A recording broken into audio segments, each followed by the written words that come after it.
Magandang araw po! Ngayon ay tuturuan ko kayo kung paano gumawa ng organic fermented fruit juice gamit ang saging. Ang FFJ ay isang natural na pataba na nagbibigay ng masustansya sa mga halaman.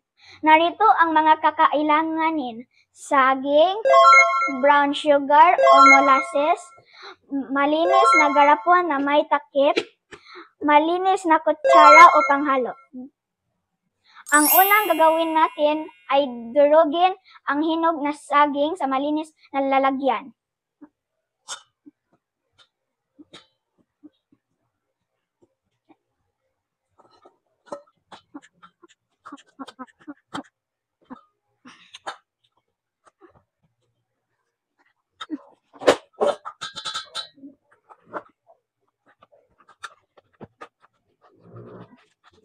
Pangalawa, idagdag ang katumbas ang dami na brown sugar. Halimbawa, 1 kilong saging, magdagdag din ng 1 kilong asukal.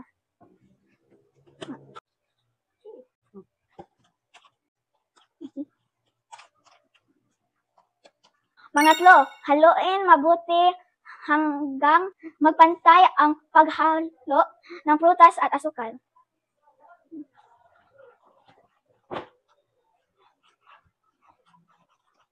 Haluin natin. Pang-apat, ilagay ang halo sa garapon. Takpan ito ng malinis na tela o takip na hindi masyadong mahigpit para makalabas ang gas. Ilalagay na natin.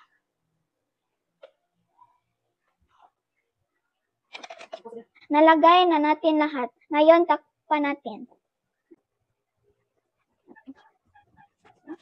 Pagkalipas ng 7 hanggang 10 araw, salain ang likido. Ito na ang iyong fermented fruit juice or FFJ.